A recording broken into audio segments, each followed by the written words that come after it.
each of you has contributed to kind of seismic shifts, I think, in this, literary apartheid, and you've challenged the status quo.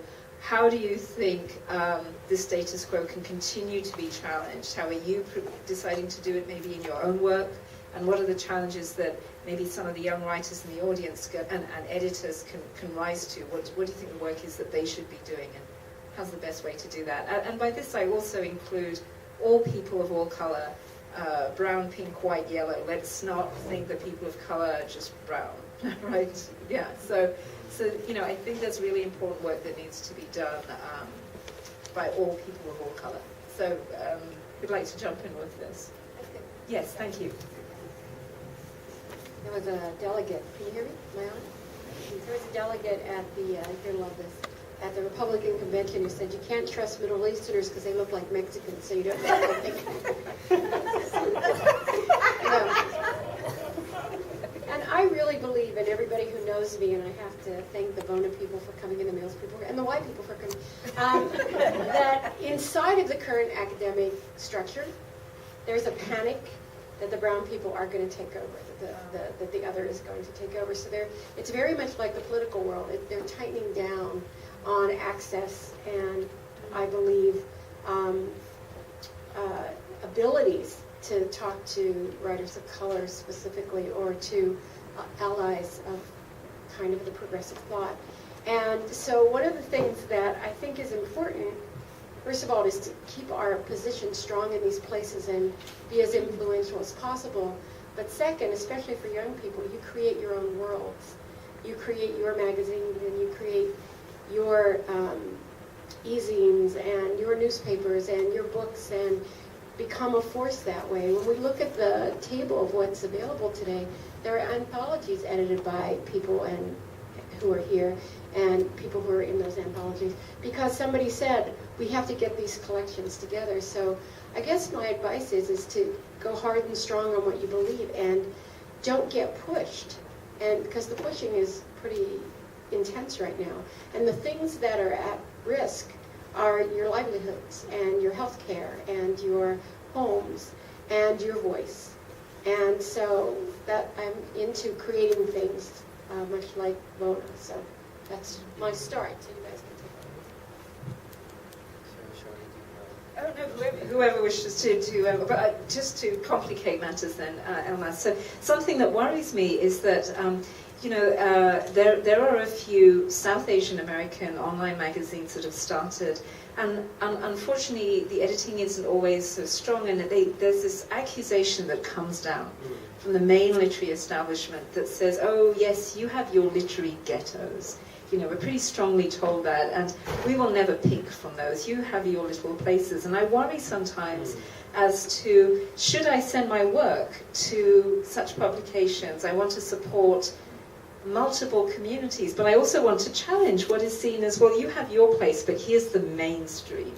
And that really bothers me, particularly in this country. As you can hear from my accent, I grew up in England, and there were all kinds of excuses we were told as to what was mainstream. What was funny, they taught English literature, and we were told that Americans couldn't write English, so we never, at my university, there were no American writers represented on the English literature course, which I thought was funny.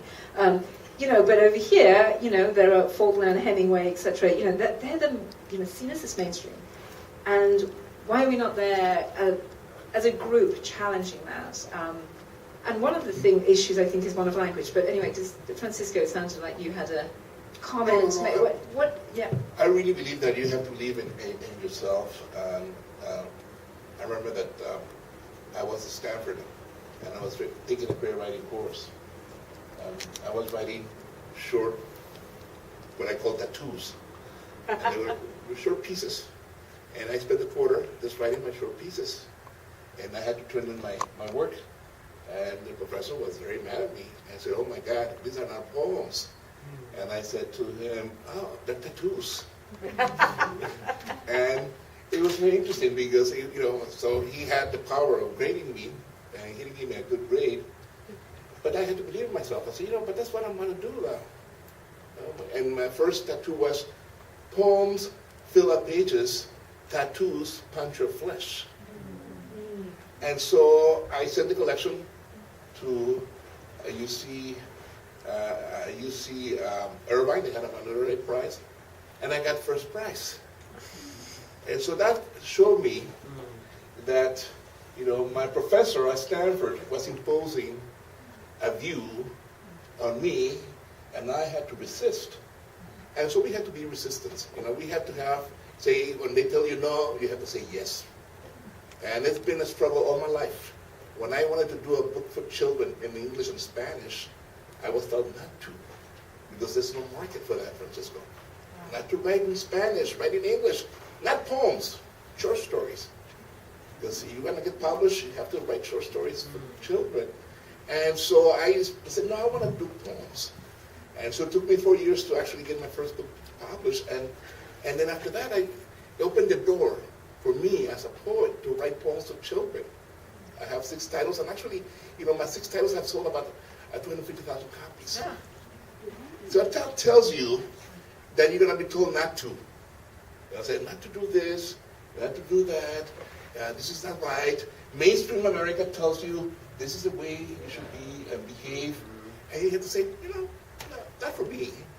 And so I'm not really so much concerned about what mainstream America believes, because I think you have to almost impose yourself. And I'm very happy, for example, that this year we have a bilingual Chicano poet as a poet laureate of California. I think that makes, shakes a little bit of the ground. and San Francisco the same.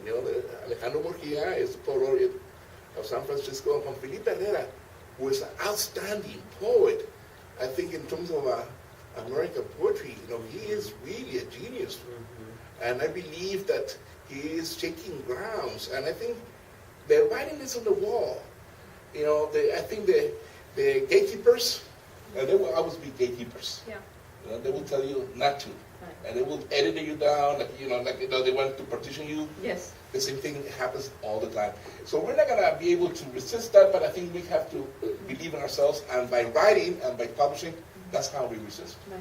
I mean, it also strikes me that one of the things that we can all do, and Elmaz is an example of this, is in supporting all the people that we see who are really being brave and experimental in their writing, who are taking these risks, that we can support them. Not only should we be taking these risks ourselves as writers, but when we see the other writers doing this, we can be engaging in literary reviewing, in literary editing.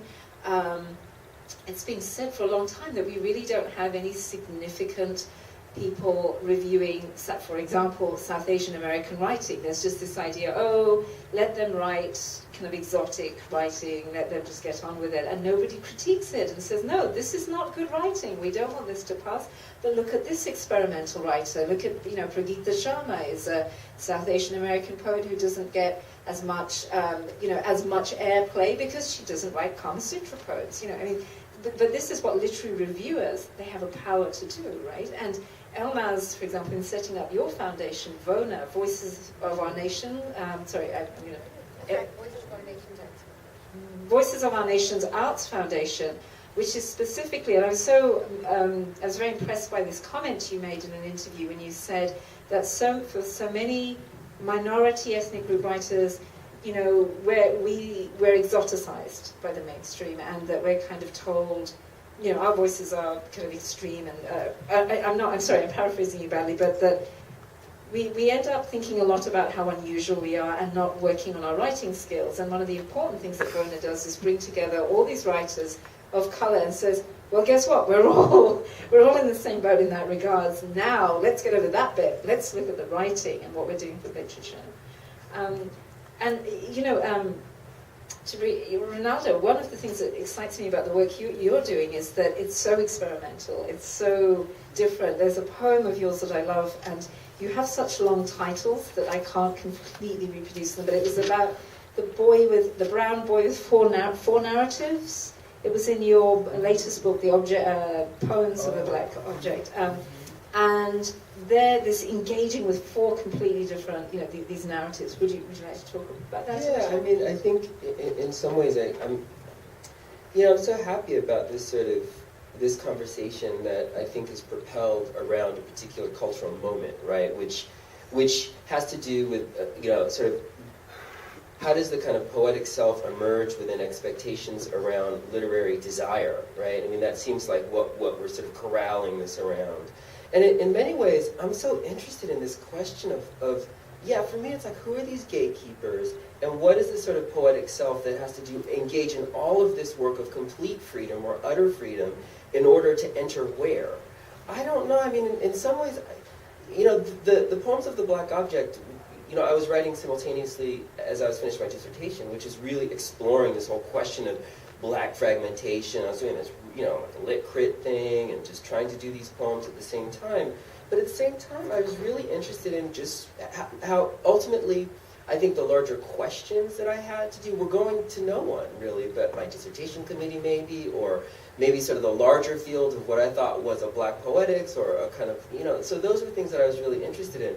So I think this idea about the free self, or the poetic self, or the person who performs the poem, for me, is in some ways utterly separate from any expectations of entering any kind of discursive field, even though I do it every day as a college professor, and I teach, and I'm engaged in this. I think the stakes for me has been this, and I think it's this moment which you brought up earlier about this what is this rage? In some ways the rage is, for me, a kind of a great pleasure, because when I graduated from UC Berkeley in '91, I studied with June Jordan. The first fancy dinner I had was with Audrey and Rich. June would bring all these folks to the Bay Area. I had dinner with Tulani Davis, and I was young, right? I was like 19, 20 years old. And I was reading their work, and that was sort of, I want to be like this, but at the same time, we just had a lot of fun. And then as I got my PhD, I realized they don't want you to have any fun. They don't want you to have any pleasure. Then you have to go on the job market, and it's just horrifying. But then I just said, forget it all. I'm just going to make art. Just make work no matter what, ride or die, and let everyone else figure it out. And I felt that way with my book, too. Like the first and second books, I thought, I'm going to make something different than anything that's out there, because I'm so utterly bored that I just want to present something that's just so different. Why not? And if it gets published, what? So who cares? But I knew that I was writing for a particular, I had an audience in mind. All the unusuals, all the freaks, and so it's really interesting to me that, so in some ways there's this sort of, always this kind of compartmentalization and a kind of reorganization through the structure of the poem, but always just trying to kind of, find my own way. I'm going to add to that, and that was beautiful. I've adopted. Oh. One of the things that's hard to resist is the seduction of the academy and the seduction of success, because kind of once you've made it, you can get lazy about being fresh and exciting in your work. And it's really funny, one of the co-founders of Voni is Juno Diaz. Juno's everywhere right now. He was in Vogue. And he got a MacArthur grant, so he's been all over the news. And somebody's going on and on about you and you're this and you're this character and how you lose her. And in Oscar Wilde, and he said, "Don't care about you and you're so much. Go care about the kids in your community. Go pay attention to the little boys in your community." So one of the things I think is really important for young writers to think about is that I said this in my class the other night, everything you write creates a community around it. Mm-hmm. Every word you utter creates a community around it. And if you can be aware of that community and not the white world or the mainstream or even the hierarchy in colored writing, but find the community that encircles your work, it speaks to your work, and loses its loneliness because you spoke to them. That's more important than any of these other games you have to play to get the mortgage paid. When people say, I heard you teach at Mills, I say, yeah, that's my gas station job. It's not that I don't love my teaching. I do. But it's not more important than, reaching out to people in other ways. Sure, but let's take a question from the audience. I think there's some agreements. Yes. Yes. I don't need a mic, actually. Thank you. Thanks. So one of the things that I think is particularly unique to the three of you, and then also the balance of the integrity of who you speak with. This is an odd way of starting this, but this is just I feel like a small example of the realities of where we are on the racial landscape today. I teach at a school in the East Bay where there were somewhat race riots this week. And I heard that there were similar situations at 2 other schools where basically African American and Latino students were getting into altercations with each other. And it was really significant for me to have that in the back of my mind and then hear you all read and remember that these things have existed for a while. That this was the reality for me for this week, and these things have existed for a while. And I think there's something about, like I graduated from UC Berkeley and I have some students who, like for me that was me and my family and our history of like coming out of certain situations and then having the opportunities of being at Cal. And I look at the young people who are coming up now, who are 14, 15, 16 years old, who don't have the opportunities that were available for us even 10, 15 years ago, who don't have the opportunities that were available even 5, 7 years ago. And those ways in which the gatekeepers are closing those gates in very specific ways, and in terms of, you know, what's being funded and how and why, what programs like Jordan created are like not as well funded as they were in the past. And the question that I have for the panel is basically that space of how to keep our own space and our own place in these institutions, in these gas stations, while also making the space available for the young people, even while those are being closed down. Thank you. The question was, to summarize, the question was how do the panelists envisage, how do we keep the space open in the work we do as writers for not just ourselves re-envisaging the world, but also for the young people coming up as those spaces are getting constricted in different ways. I know Elmaz mentioned, and maybe you can say a little bit more about this as to how it is that academia is shutting down on writers of colour.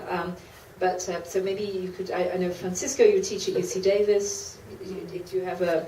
Well, you know, and let's make these fairly short answers. Yeah. You know, in terms of my own experience, I remember that in 1977, I was at Stanford with Juan Felipe Herrera, and we were editors of a magazine, and we were given lots of money. You know, we were given like $7,000 to do a magazine, and I remember in 1977 we had 800 different magazines that we were corresponding with, and so those magazines basically and journals disappeared when Reagan came to power. And the first thing they did was to cut funding for something called the CCLM, the Coordinator Council for Literary Magazines. And that was a big axe that came like this to cut any discourse, especially for Latinos and Hispanics and mestizos like me, and they all disappeared. You know, it was just, you know, we saw this happening. So I think my experience is you have to invest in yourself, because sometimes institutions will not survive. And magazines sometimes that they will not survive. So you have to think long term. Winter's coming, and you have to think that it's you who's going to survive. I'm a survivor of so many, you know, waves, because, you know, lots of my friends, I lost basically 99% of my friends in San Francisco. They all died in the AIDS epidemic. Okay, everybody that I knew basically died.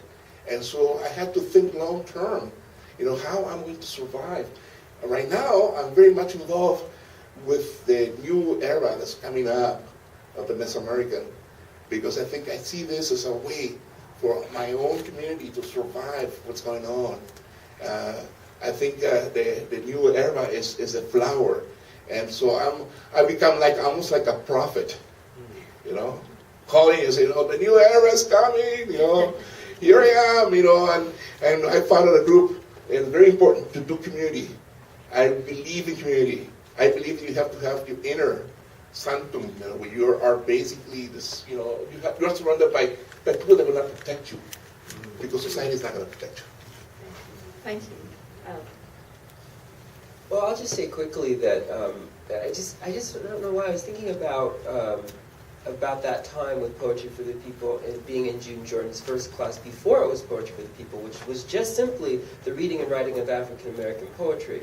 And one of the things I just remember is just us going to the stores and asking people for donations for parties. And or going to the local press and just saying, we need to make 100 of these short run books. And it didn't even seem like a problem. Like, it was just fun, And I think part of it is I guess I'll say one thing just quickly is I think that sense of ownership at a very small level for me was life-changing. To know that I could actually go somewhere and represent a poetry program and say, hey, can you just have a platter for us at 5 o'clock? And they said, oh yeah, sure, you're cute, you were the other undergraduates, sure, take it. And we had a party. It was so small and so easy, and it made everyone so happy. I just have a few words of advice. Defeat Romney. Keep arts consciousness alive in this country. Keep it part of this dialogue. We can't let this happen. So writers, in a way, have to be activists at least part of the time. Thank you. Thanks. And yes, we've... Sorry, thanks. I thought you had a question. Other questions? Yes. It's kind of a question and kind of a comment, but while you were all talking, I was thinking about solidarity, and I was thinking about divide and rule. And I was lucky enough to go on a learning workshop with Elmaz, and that felt very much about solidarity and support, and that's the basis of it. And I was thinking, Pireeni, when you were talking about the anthology, so my heritage is that my father's of Indian descent and his family were Hindu. But I noticed there was a lot of writing that was coming out from, say, Hindu American writers who were saying, well, we're not Muslims, we're not the enemy. And it just felt like divide and rule, like when we're kind of fighting against each other to say that we're not the enemy. Which, I felt like we should all be saying, we're all the enemy. We're not to defend each other rather than having this thing where we're fighting against each other. And it feels like solidarity flourishes, when there's money for arts and things, and divide and rule kicks in where we all feel threatened. So I didn't really have a particular question, but just if people had any thoughts on that issue. Very quickly, I think one of the things that strikes me is that it's really essential for every single person, irrespective of what their ancestral bloodline is. If you're seriously engaged in the act of writing, you do what each of these panelists does talked about today, which is challenging what is the norm. And it doesn't matter what your color is, I think, in the sense of James Joyce challenging language and saying this is not enough. And he had a particular history with the English Empire, or Samuel Beckett, I think it's not enough to sit back and say, well, I'm a majority white ethnic group in America and I don't need to worry about these things. It's saying this is all of our, this is an issue for all of us. And I think this issue of who owns language, which language, how do we rewrite it, what forms do we take, these are essential things that I think every writer has to face every morning and see how that answer changes, I hope, each morning. Any other quick thoughts, or should we take another question? Okay, so I don't want to end my voice. Okay, well, as Elmaz said, that was a great way, I thought, to kind of wrap up, in this year. Defeat Romney, go out there, write, challenge, keep challenging. So thank you very much. If you'd like to speak to the writers individually, maybe you'll, address your individual questions to them. They'll be at the book signing desk over there. And thank you to CIS, to Bryn Saito for her help with organising this, and Cindy Shearer from CIS, for Travis from Litquake, and thanks to Litquake for sending out so much publicity. So thank you all, and thank you to our panelists who came from all over California today to be here. So thank you.